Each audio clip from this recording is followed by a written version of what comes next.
Assalamualaikum warahmatullahi wabarakatuh.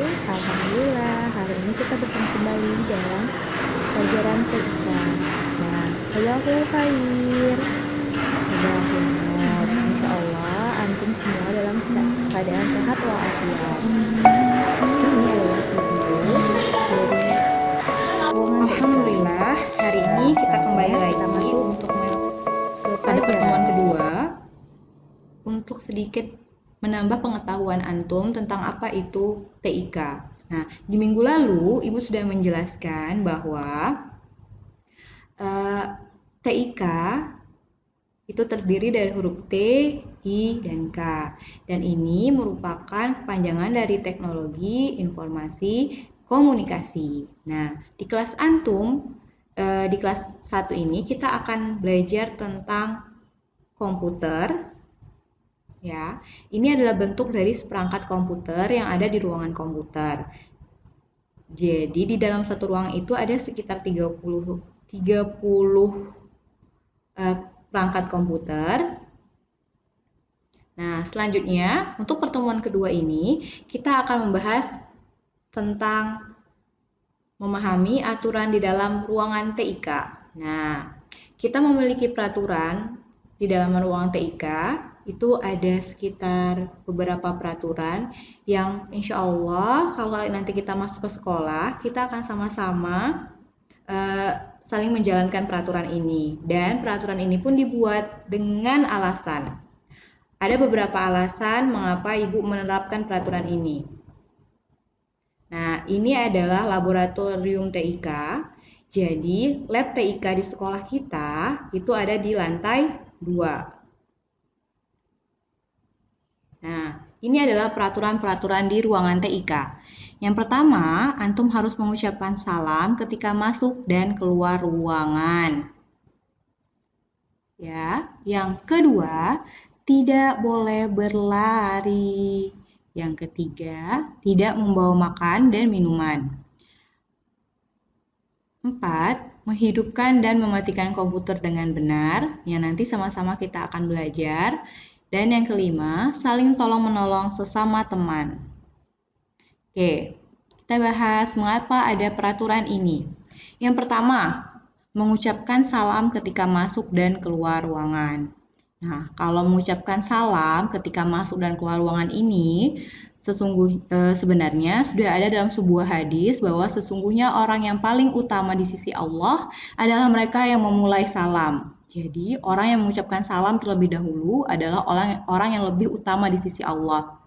Jadi, jika antum masuk ruangan, lalu antum mengucapkan Assalamualaikum, maka akan ada pahala untuk antum karena antum telah mendoakan orang yang berada di dalam ruangan. Nah, ini sebenarnya ada sebuah kisah. Kisahnya tentang seseorang yang bertamu ke rumah baginda Rasulullah. Dia menyatakan, bolehkah aku masuk? Lalu Rasulullah berkata kepada salah satu anggota keluarga di rumahnya, dia menyatakan, tolong beritahu kepada tamu untuk mengucapkan salam terlebih dahulu. Nah, dari sinilah hadis ini berasal.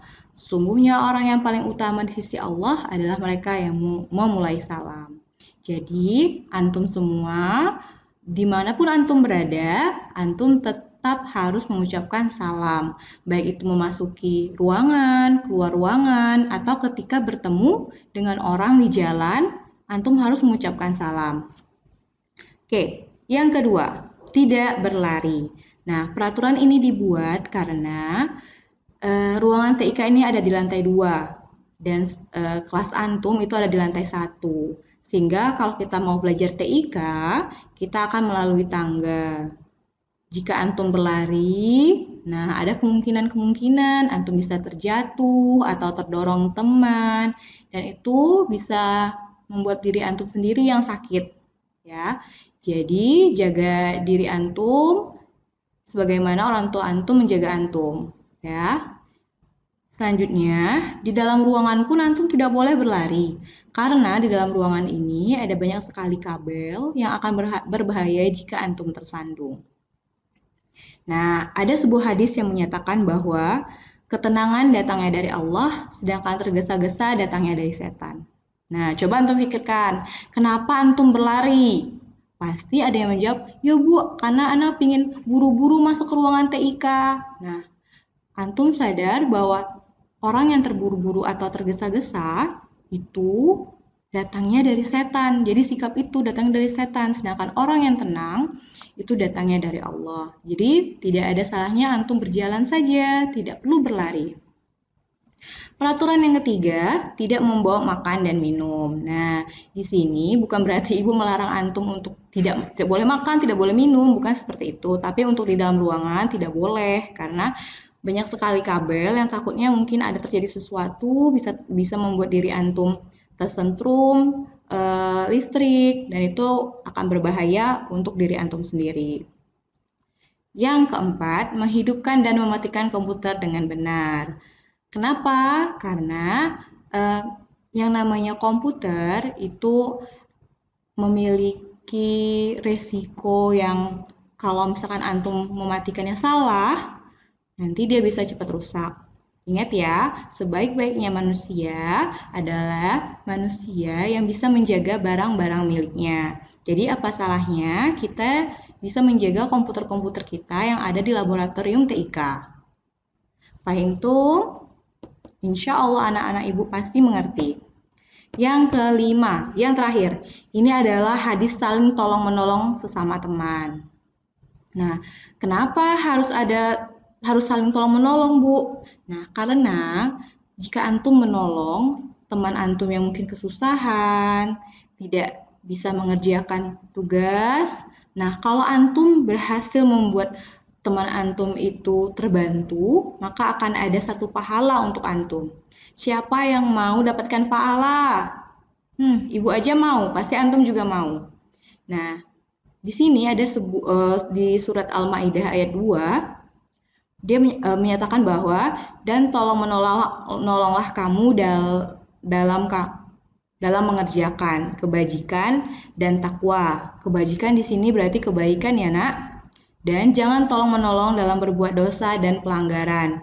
Dan bertakwalah kamu kepada Allah, sesungguhnya Allah amat berat siksanya. Nah, bayangkan, jika antum menolong, Allah sudah menyatakan bahwa antum tolong-menolonglah dalam kebaikan. Ya, menolong dalam kebaikan itu sangat diizinkan. Tapi antum tidak boleh tolong-menolong dalam berbuat dosa. Oke.